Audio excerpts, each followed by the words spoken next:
आओ गुरु प्यारी साध संगत जी, बड़ा ही अच्छा उद्यम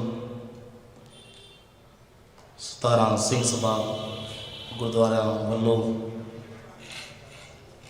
धन धन साहिब श्री गुरु नानक देव जी महाराज जिन्हों ने इस दुनिया दे विच जदों सिर्फ एको एक राजा हुंदा सी, 3% भाव के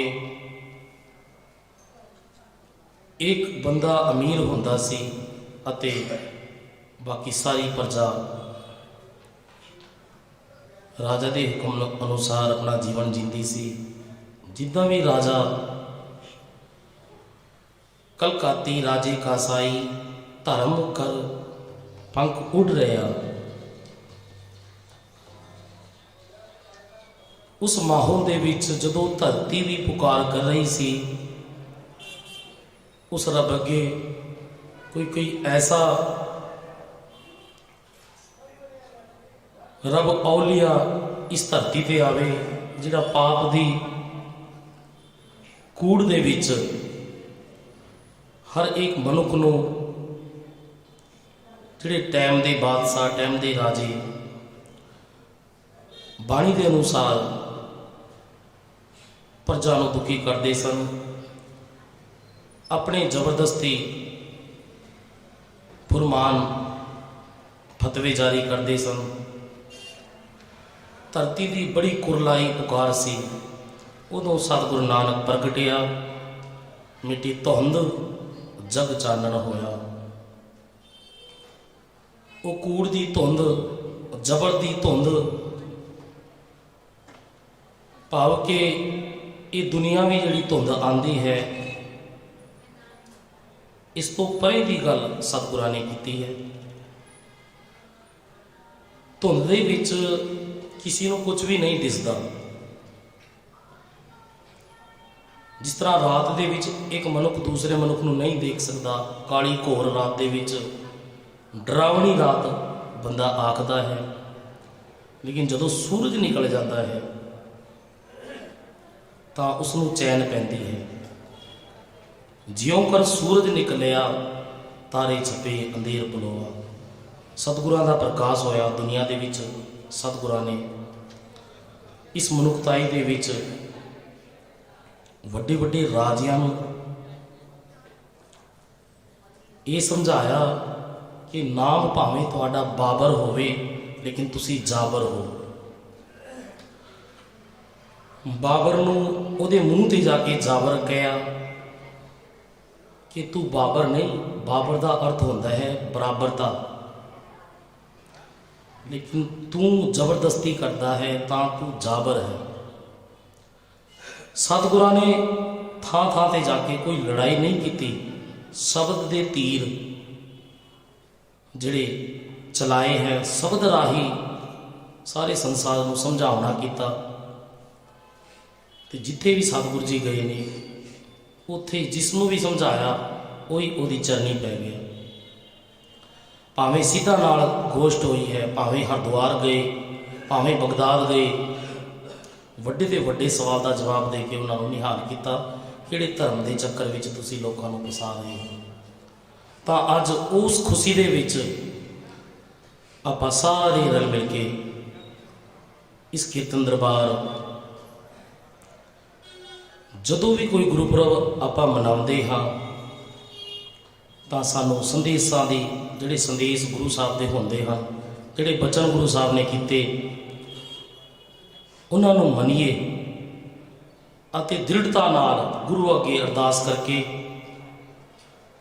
सतगुरु अगे सीस भेट दिओ। जे सतगुरु साचे भावे अरदास करके सच्चे पातशाह अज मैं मेरी मत तेरे अगे रखदा हाँ अते तुसी मैनूं अपनी मत दे के भाव के मेरी जिहड़ी मत है मन मत उसनों लै लो। मन बिच है सतगुरु के पास तिस कारज तिस सेवक के कारज रास। सच्चे पातशाह मैनूं अपनी गुरमत ਭਾਵ ਕਿ ਤੁਹਾਡੀ ਮਤ ਗੁਰੂ ਦੀ ਮਤ ਦੇ ਦਿਓ। ਆਓ ਰਲ ਮਿਲ ਕੇ ਸ਼ਬਦ ਦੇ ਰਾਹੀਂ ਆਪਾਂ ਗੁਰਪੁਰਬ ਨੂੰ ਮਨਾਈਏ। ਸਤਿਗੁਰ ਨਾਨਕ ਪ੍ਰਗਟਿਆ,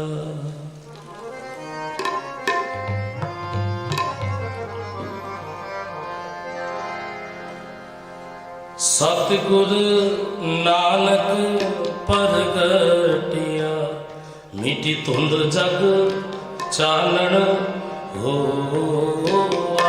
ਸਾਰੇ ਜਪੋ ਸਤਿਗੁਰ ਨਾਨਕ ਪ੍ਰਗਟਿਆ, ਮਿਟੀ ਧੁੰਦ ਜਗ ਚਾਨਣ ਹੋਆ, ਮਿਟੀ ਧੁੰਦ ਜਗ ਚਾਨਣ ਹੋਆ।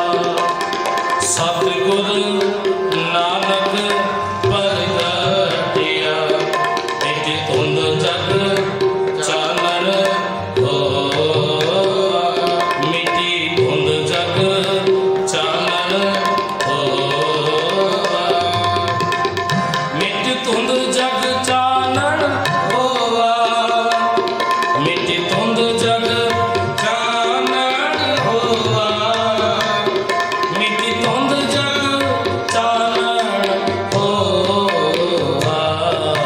ਸਤਿਗੁਰ ਨਾਨਕ ਪ੍ਰਗਟਿਆ, ਮਿਟੀ ਧੁੰਦ ਜਗ ਚਾਨਣ ਹੋਆ, ਮਿਟੀ ਧੁੰਦ ਜਗ ਚਾਨਣ ਹੋਆ।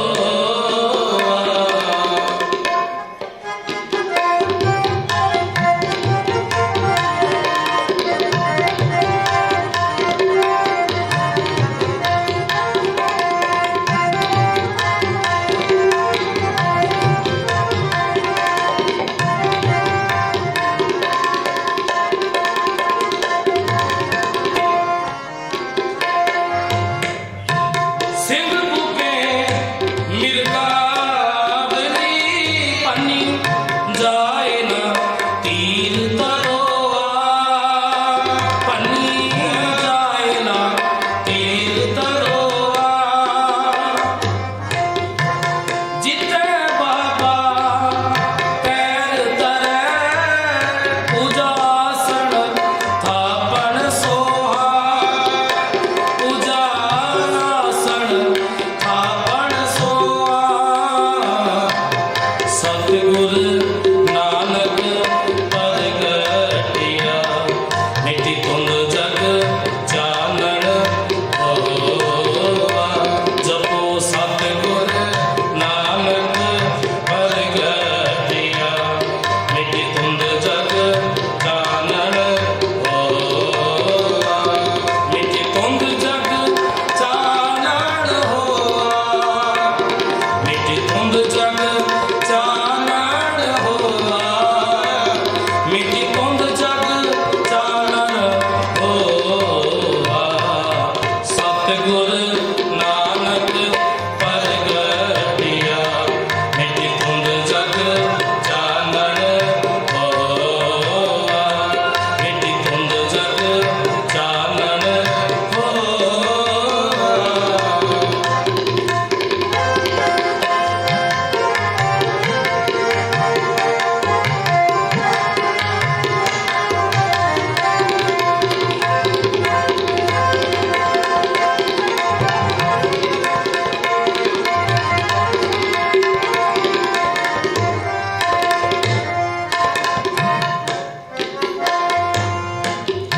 ਸਿਵ ਆਸਣ ਸਭ ਜਗਤ ਦੇ, ਨੌਖੰਡ ਪ੍ਰਿਥਵੀ ਸੱਚਾ ਤੋਆ। ਸਿਧ ਆਸਣ ਸਭ ਜਗਤ ਦੇ,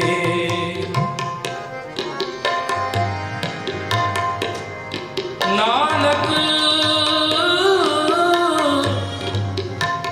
ਆਦਮ ਤੇ ਜੇ ਕੋਆ, ਨਾਨਕ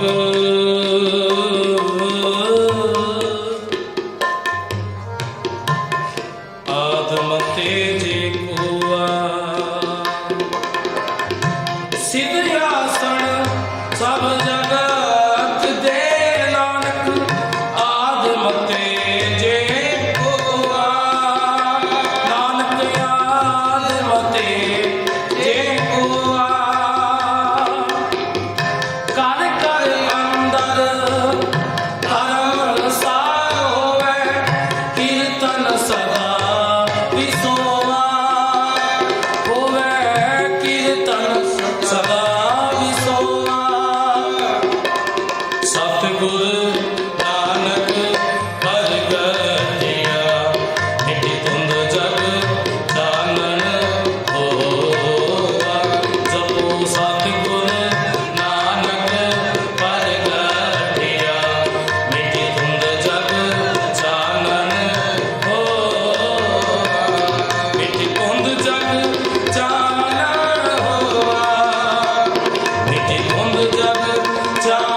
ਨਾਨਕ ਪ੍ਰਗਟਿਆ, ਮਿਟੇ ਧੁੰਦ ਜਗ ਚਾਨਣ ਹੋਆ।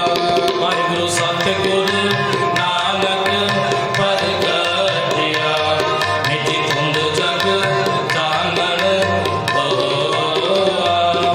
ਮਿਟੇ ਧੁੰਦ ਜਗ ਚਾਨਣ ਹੋਆ। ਮਿਟੇ ਧੁੰਦ ਜਗ ਚਾਨਣ ਹੋਆ।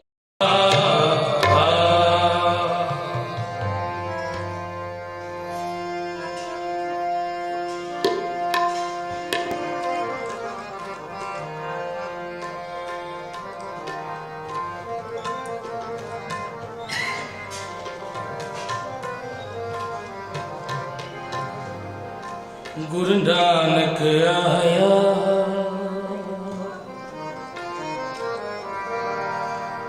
ਗੁਰੂ ਨਾਨਕ ਆਇਆ।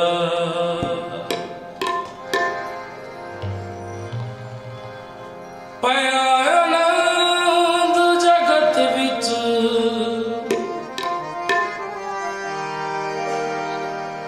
ਪਾਇਆ ਆਨੰਦ ਜਗਤ ਵਿੱਚ, ਗੁਰੂ ਨਾਨਕ ਆਇਆ। ਗੁਰੂ ਨਾਨਕ ਆਇਆ। ਕਲ ਤਾਰਨ ਗੁਰੂ ਨਾਨਕ ਆਇਆ। ਗੁਰੂ ਨਾਨਕ ਆਇਆ। ਗੁਰੂ ਨਾਨਕ ਆਇਆ। ਗੁਰੂ ਨਾਨਕ ਆਇਆ। ਗੁਰੂ ਨਾਨਕ ਆਇਆ। ਪਾਇਆ ਆਨੰਦ ਜਗਤ ਵਿੱਚ, ਕਲ ਤਾਰਨ ਗੁਰੂ ਨਾਨਕ ਆਇਆ। ਪਾਇਆ ਆਨੰਦ ਜਗਤ ਵਿੱਚ, ਕਲ ਤਾਰਨ ਗੁਰੂ ਨਾਨਕ ਆਇਆ।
नानक साहब जी ਵੱਡੇ ਵੱਡੇ ਅਹੰਕਾਰੀਆਂ ਦਾ ਅਹੰਕਾਰ ਤੋੜਨ ਵਾਸਤੇ, ਜਿਨ੍ਹਾਂ ਨੂੰ ਸਿਰਫ ਇੱਕੋ ਇੱਕ ਜਿਹੜੇ ਸੋਚਦੇ ਸੀ ਦੁਨੀਆ ਦੇ ਵਿੱਚ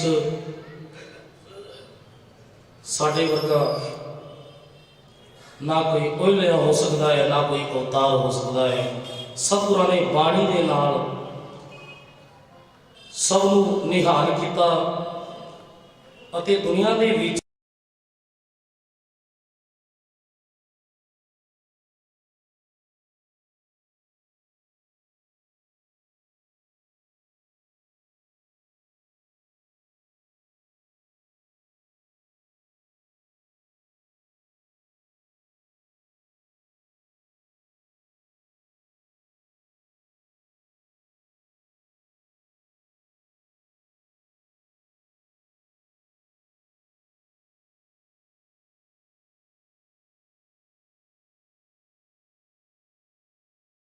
मदीना सभे निभाया। भावें गुरु साहब को नील वस्त्र धारे बनवारी बाबा फिर मक्की गया, भावें उन्होंने रूप धार के उन्होंने विच बह के उन्होंने समझाना किया कि तुसी है असी कीर्तन दरबार दे विच कीर्तन सुन के घर नूं चले जाते हाँ, लेकिन कभी गुरु नानक के जिहड़े संदेश हैं, जिहड़े वचन हैं, उन्होंने कभी भी नहीं जीया। गुरु साहब का सब तो पहला संदेश मानस की जात सभे एको पहचान दो, कि जदों भी कोई मनुख मिले तो कदे भी उसनों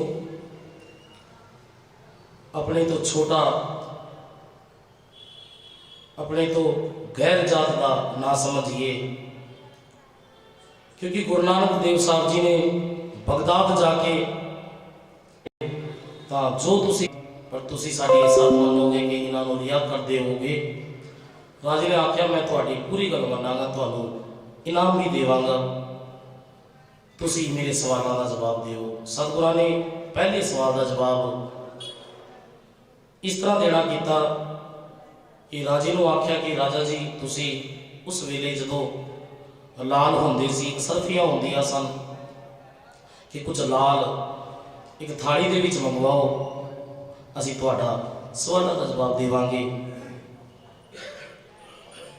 तो राजे ने सोचा कि मैनू लगता बाबा जिहड़ा है ये लालची लगता है, क्योंकि ये लाल पहले ही मंगा रहा, लेकिन नहीं।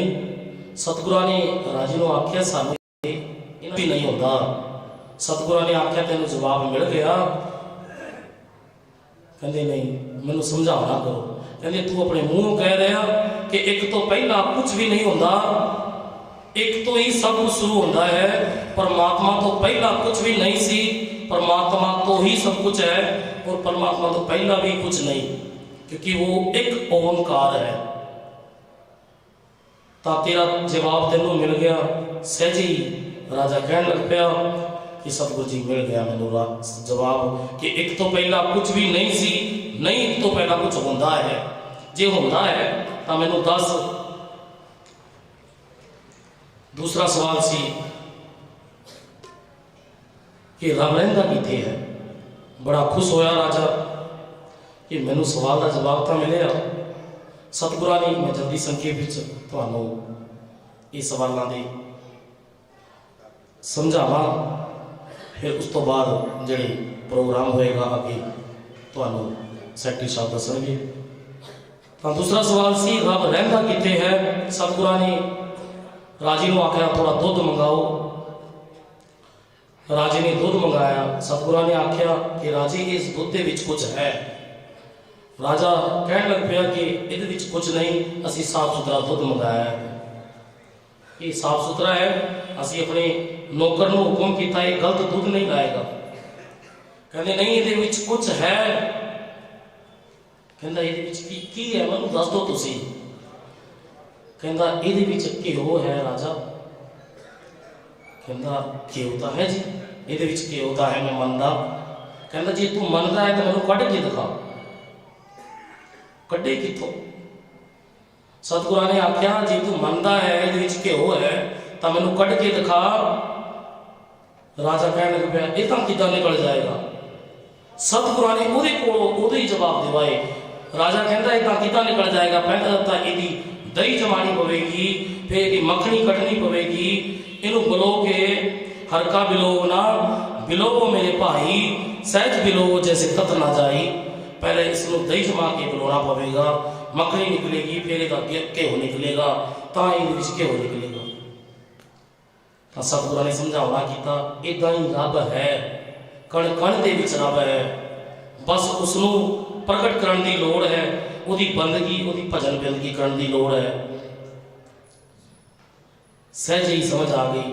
ਜਿਸ ਤਰ੍ਹਾਂ ਇਹਦੇ ਵਿੱਚ ਘਿਓ ਹੈ, ਦਿਖਦਾ ਨਹੀਂ, ਕੱਢ ਵੀ ਨਹੀਂ ਸਕਦੇ, ਪਰ ਮਿਹਨਤ ਕਰਕੇ ਕੱਢ ਸਕਦੇ ਹਾਂ ਜੁਗਤੀ ਦੇ ਨਾਲ। ਇਸ ਤਰ੍ਹਾਂ ਹੀ ਰੱਬ ਹੈ, ਉਹਦੇ ਦਰਸ਼ਨ ਕਰਨੇ ਹੋਣ ਤਾਂ ਉਹਦੀ ਬੰਦਗੀ ਵਿੱਚ ਮਿਹਨਤ ਕਰਕੇ ਉਸ ਰੱਬ ਨੂੰ ਅਸੀਂ ਦਰਸ਼ਨ ਕਰ ਸਕਦੇ ਹਾਂ। ਉਹ ਸਾਨੂੰ ਲੱਭ ਸਕਦਾ ਹੈ, ਉਹ ਕਣ ਕਣ ਦੇ ਵਿੱਚ ਹੈ, ਉਹ ਜੀਵ ਜੰਤ ਵਿੱਚ ਹੈ। ਪਰ ਰਾਜਾ ਬੜਾ ਖੁਸ਼ ਹੋਇਆ, ਕੋਈ ਮੈਨੂੰ ਪਹਿਲਾ ਬੰਦਾ ਇਸ ਤਰ੍ਹਾਂ ਦਾ ਮਿਲਿਆ। ਤਾਂ ਸਤਿਗੁਰਾਂ ਦੇ ਅੱਗੇ ਅਰਦਾਸ ਕਰਨ ਲੱਗ ਪਿਆ, ਮੈਨੂੰ ਤੀਜੇ ਸਵਾਲ ਦਾ ਜਵਾਬ ਵੀ ਸਹਿਜ ਹੀ ਦੇ ਦਿਓ ਸਤਿਗੁਰੂ ਜੀ। ਮੈਂ ਸਾਥੀ ਤੁਹਾਨੂੰ ਤਾਂ ਸੁਣਾ ਰਿਹਾ, ਗੁਰ ਪਰਮੇਸ਼ਰ ਨਾਹੀ ਭੇਦ। ਗੁਰੂ ਅਤੇ ਰੱਬ ਦੇ ਵਿੱਚ ਸਤਿਗੁਰੂ ਨੇ ਕੋਈ ਭੇਦ ਨਹੀਂ ਦੱਸਿਆ। ਤੇ ਇੱਕ ਆਮ ਇਨਸਾਨ ਕਿਸੇ ਵੀ ਵੇਲੇ ਅਕਸ਼ਰ ਵਿੱਚ ਗੜਿੰਦੀਆਂ 6 ਮਾਂ ਤੁੜਿੰਦੀਆਂ 1 ਕਿਲੋ। ਬੰਦਾ ਜਿੰਨੀ ਮਰਜ਼ੀ ਕੋਈ ਚੀਜ਼ ਜੋੜਦਾ ਰਹੇ, 1 ਸੈਕਿੰਡ ਵਿੱਚ ਇੱਕ ਖਿਨ ਮਾਤਰ ਦੇ ਵੀ ਸਤਿਗੁਰੂ ਜੀ ਸਮਝਾਉਣਾ ਕਰਦੇ ਬਾਣੀ ਦੇ ਰਾਹੀਂ। ਤੁੜਿੰਦੀਆਂ 1 ਕਿਲੋ, ਗੜਿੰਦੀਆਂ 6 ਮਾਂ ਸਮਾਂ ਲੱਗ ਜਾਂਦਾ ਹੈ। ਇੱਕ ਖਿਨ ਦੇ ਵਿੱਚ ਬੰਦਾ ਐਸੀ ਕੁਝ ਗੱਲ ਕਿਸੇ ਨੂੰ ਕਹਿ ਦਿੰਦਾ ਕਿ ਉਹ ਤੜਪ ਜਾਂਦਾ ਹੈ, ਮੈਨੂੰ ਇਹ ਗੱਲ ਕਿਸ ਤਰ੍ਹਾਂ ਤੁਸੀਂ ਕਹਿਤੀ ਹੈ। ਸਤਿਗੁਰਾਂ ਨੇ ਤੀਸਰੇ ਸਵਾਲ ਦਾ ਜਵਾਬ ਦੇਣਾ ਕੀਤਾ ਕਿ ਰਾਜੇ ਤੂੰ ਕਿਸੇ ਮਦਰਸੇ ਵਿੱਚ ਗਿਆ ਹੈ ਜਾਂ ਕਿਸੇ ਟੀਚਰ ਕੋਲ ਪੜ੍ਹਿਆ ਹੈ? ਕਹਿੰਦਾ ਹਾਂਜੀ ਮੈਂ ਪੜ੍ਹਿਆ। ਤੇ ਜਦੋਂ ਤੂੰ ਟੀਚਰ ਕੋਲ ਜਾਂਦਾ ਸੀ ਤਾਂ ਤੇਰਾ ਜਿਹੜਾ ਟੀਚਰ ਸੀ ਉਹ ਤੈਨੂੰ ਖੜੇ ਹੋ ਕੇ ਸਮਝਾਉਂਦਾ ਸੀ, ਤੂੰ ਕੁਰਸੀ ਤੇ ਬੈਠ ਕੇ ਸਵਾਲ ਕਰਦਾ ਸੀ ਉਹਨਾਂ ਨੂੰ? ਕਹਿੰਦਾ ਨਹੀਂ ਜੀ। ਤਾਂ ਫਿਰ ਤੂੰ ਗਲਤ ਨਹੀਂ ਕਰ ਰਿਹਾ ਮੇਰੇ ਨਾਲ, ਤੂੰ ਮੇਰੇ ਸਾਰੇ ਸਵਾਲਾਂ ਦਾ ਜਵਾਬ ਇੱਕ ਕੁਰਸੀ ਤੇ ਬੈਠ ਕੇ ਲੈ ਰਿਹਾ ਹੈ। ਤੇ ਜਦੋਂ ਜਿਹੜਾ ਵੱਡਾ ਸਵਾਲ ਦੱਸਣ ਜਵਾਬ ਦੇਣ ਵਾਲਾ ਹੁੰਦਾ ਹੈ, ਵੱਡਾ ਹੁੰਦਾ ਹੈ, ਭਾਵ ਕਿ ਟੀਚਰ ਹੁੰਦਾ ਹੈ ਜਿਹੜਾ, ਉਹ ਇੱਕ ਚੇਅਰ ਤੇ ਬੈਠ ਕੇ ਬੱਚੇ ਖੜੇ ਹੋ ਕੇ ਸਵਾਲ ਪੁੱਛਦੇ ਨੇ, ਤੇ ਤੂੰ ਮਰਿਆਦਾ ਭੰਗ ਨਹੀਂ ਕਰ ਰਿਹਾ। ਰਾਜਾ ਕਹਿੰਦਾ ਹੈ ਸਤਿਗੁਰੂ ਜੀ ਮੈਨੂੰ ਸਵਾਲ ਦਾ ਜਵਾਬ ਚਾਹੀਦਾ ਹੈ, ਮੈਂ ਥੱਲੇ ਆ ਜਾਂਦਾ, ਤੁਸੀਂ ਇਸ ਗੱਦੀ ਤੇ ਬੈਠ ਕੇ ਮੈਨੂੰ ਜਵਾਬ ਦੇ ਦਿਓ। ਤਾਂ ਸਤਿਗੁਰੂ ਜੀ ਗੱਦੀ ਤੇ ਬੈਠ ਜਾਂਦੇ ਹਨ। ਸਤਿਗੁਰੂ ਜੀ ਰਾਜਾ ਥੱਲੇ ਆ ਗਿਆ, ਰਾਜੇ ਨੂੰ ਸਮਝਾਉਣਾ ਕੀਤਾ ਤੈਨੂੰ ਜਵਾਬ ਮਿਲਿਆ? ਕਹਿੰਦਾ ਸਤਿਗੁਰੂ ਜੀ ਮੈਨੂੰ ਸਮਝ ਨਹੀਂ ਤੁਸੀਂ ਸਮਝਾ ਦਿਓ। ਕਹਿੰਦੇ ਰਾਜੇ ਮੈਂ ਇੱਕ ਫਕੀਰ ਪ੍ਰਚਾਰਕ ਤੇ ਤੂੰ ਬਾਦਸ਼ਾਹ। ਇੱਕ ਖਿਨ ਵਿੱਚ ਉਸ ਰੱਬ ਨੇ ਮੈਨੂੰ ਇਸ ਬਾਣੀ ਦੇ ਨਾਲ ਤੇਰੇ ਤਾਜ ਤੇ ਬਿਠਾਤਾ ਤੇ ਤੈਨੂੰ ਮੇਰੇ ਸਾਹਮਣੇ ਖੜੇ ਕਰਤਾ। ਬਸ ਇਹੀ ਰੱਬ ਕਰਦਾ ਹੈ, ਇਹਦੇ ਇਹੀ ਕਰਮ ਨੇ। ਆਪਾਂ ਭਾਵੇਂ ਭੂਤਕਾਲ ਦੇ ਵਿੱਚ ਨਹੀਂ ਕੋਈ ਚੀਜ਼ ਦੇਖਣੀ ਹੈ, ਤੁਸੀਂ ਵਰਤਮਾਨ ਦੇ ਵਿੱਚ ਦੇਖੋ। ਇੱਕ ਸਟੇਸ਼ਨ ਤੇ ਗਾਣ ਵਾਲੀ ਤੁਸੀਂ ਸੋਸ਼ਲ ਮੀਡੀਆ ਦੇਖਦੇ ਹੋ, ਉਹ ਅੱਜ ਲੱਖਾਂ ਦੇ ਵਿੱਚ ਮਹਿਲ ਦੇ ਵਿੱਚ ਬੈਠੀ ਹੈ, ਮੇਰੇ ਨਾਮ ਨਹੀਂ ਯਾਦ ਆ ਰਿਹਾ। ਤੇ ਇੱਕ ਮੰਗਣ ਵਾਲੀ ਰੱਬ ਨੇ ਕਿੱਥੇ ਠਾ ਕੇ ਉਸਨੂੰ ਉਸ ਦੇ ਵਿੱਚ ਬਿਠਾਤਾ। ਧਰਤੀ ਤੇ ਆਕਾਸ਼ ਚੜਾਵੇ, ਚੜੀ ਆਕਾਸ਼ ਗਿਰਾਵੇ, ਖਲ ਮੂਰਤ ਤੇ ਪੰਡਤ ਕਰਬੋ, ਪੰਡਤ ਤੇ ਮੁਖਦਾਰੀ। ਕਿਸੇ ਨੂੰ ਗਿਆਨਵਾਨ ਬਣਾ ਦਿੰਦਾ ਹੈ ਤੇ ਕਿਸੇ ਗਿਆਨੀ ਨੂੰ ਉਹਦੇ ਕੋਲੋਂ ਕੁਝ ਐਸੀ ਗਲਤੀ ਕਰਾ ਦਿੰਦਾ ਹੈ ਕਿ ਉਹ ਇੱਕ ਖਿੰਨ ਦੇ ਵਿੱਚ ਤੁਸੀਂ ਦੇਖ ਰਹੇ ਹੋ ਵੱਡੇ ਵੱਡੇ ਬਾਬੇ ਜਿਹੜੇ ਕਹਿੰਦੇ ਨੇ ਸਾਡੇ 6-6 7-7 ਕਰੋੜ ਫਲੋਵਰ ਹਨ, ਭਗਤ ਹਨ, ਉਹ ਜੇਲ੍ਹ ਵਿੱਚ ਗੰਦੇ ਕਾਮਾਂ ਦੇ ਵਿੱਚ ਜੇਲ੍ਹ ਕੱਟ ਰਹੇ ਹਨ। ਇਹ ਰੱਬ ਕਰਦਾ ਹੈ, ਤੁਸੀਂ ਵਰਤਮਾਨ ਦੇ ਵਿੱਚ ਦੇਖ ਰਹੇ ਹੋ। ਕਦੀ ਵੀ ਕਿਸੇ ਨੂੰ ਬੋਲਣਾ ਹੋਵੇ ਤਾਂ ਸੋਚ ਸਮਝ ਕੇ ਬੋਲੀਏ। ਪਤਾ ਨਹੀਂ ਉਹਦਾ ਕਿਹੜੀ ਬਿਰਤੀ ਟੁੱਟ ਜਾਵੇ, ਕਿਹੜੇ ਦਿਲ ਨਾਲ ਉਹਦਾ ਸਾਰਾ ਜੀਵਨ ਖਰਾਬ ਹੋ ਜਾਵੇ। ਦਾਸ ਇੱਥੇ 3 ਸਾਲ ਤੋਂ ਕੀਰਤਨ ਦੀ ਸੇਵਾ ਕਰ ਰਿਹਾ ਹੈ। ਬੜੇ ਹੀ ਪਿਆਰ ਵਾਲੀ ਸੰਗਤ ਹੈ, ਸਾਰੇ ਸੂਝਵਾਨ ਮਨੁੱਖ, ਸਾਰੇ ਸਵੇਰੇ ਸਾਂਝ ਆਉਂਦੇ ਹਨ, ਸਾਰਿਆਂ ਦਾ ਬੜਾ ਹੀ ਪਿਆਰ ਬਣਿਆ ਹੋਇਆ ਹੈ। ਢਾਡੀ ਜੱਥਾ ਪਹੁੰਚ ਚੁੱਕਿਆ ਹੈ, ਸੋ ਕੀਰਤਨ ਦੀ ਜਿਹੜੀ ਸਮਾਪਤੀ ਹੈ ਉਹ ਆਪਾਂ ਇੱਕ ਸ਼ਬਦ ਦੇ ਵਿੱਚ ਕਰ ਦੇਣਾ ਹੈ, ਜਦੋਂ ਤੱਕ ਉਹਨਾਂ ਦੀ ਸਾਜ਼। ਬਸ ਮੈਂ ਇਹ ਕਹਿ ਰਿਹਾ ਸੀ ਕਿ ਦਾਸ ਨੇ ਹੁਣ ਵਿਦੇਸ਼ ਜਾਣਾ ਹੈ ਕੀਰਤਨ ਦੇ ਵਾਸਤੇ। ਵੈਸੇ ਤਾਂ ਮੈਂ ਛੁੱਟੀ ਮੰਗੀ ਹੈ, ਪਰ ਜੇ ਇਹਨਾਂ ਨੂੰ ਲੱਗੇਗਾ ਜਿਹੜੇ ਪ੍ਰਬੰਧਕ ਜਨਾਂ ਕਿ ਸਾਡੀ ਜਿਹੜੀ ਸੇਵਾ ਹੈ ਉਹ ਲੈਣਗੇ, ਬਸ ਮੈਂ ਹੱਥ ਜੋੜ ਕੇ ਇਹ ਬੇਨਤੀ ਕਰਾਂਗਾ ਕਿ ਅਸੀਂ ਕੁਝ ਨਹੀਂ ਬੋਲ ਸਕਦੇ ਹਾਂ। ਰੱਬ ਕਈ ਵਾਰ ਇੰਨੀ ਗਲਤੀ ਕਰਾ ਦਿੰਦਾ ਹੈ ਮਨੁੱਖ ਕੋਲ।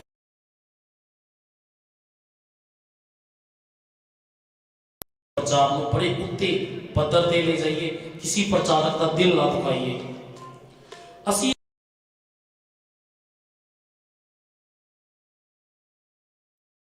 ਕਿਸੇ ਨੂੰ ਇਹ ਨਹੀਂ ਕਹਿਣਾ, ਕਿਉਂਕਿ ਅੱਜ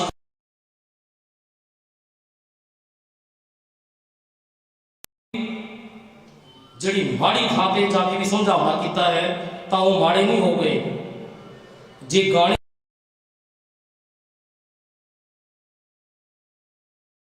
ਠੋਕ ਦਿਆਂਗੇ, ਮਾਰ ਦਿਆਂਗੇ, ਇਹ ਗੋਲ ਸੰਸਾਰ ਸ਼ੋਭਾ ਨਹੀਂ ਦਿੰਦੀ। ਸਾਨੂੰ ਸਤਿਗੁਰਾਂ ਦੀ ਬਾਣੀ, ਉੱਚੇ ਮੰਦਰ ਸੁੰਦਰ ਨਾਰੀ, ਰਾਮ ਨਾਮ ਬਿਨ ਬਾਜੀ ਹਾਰੀ।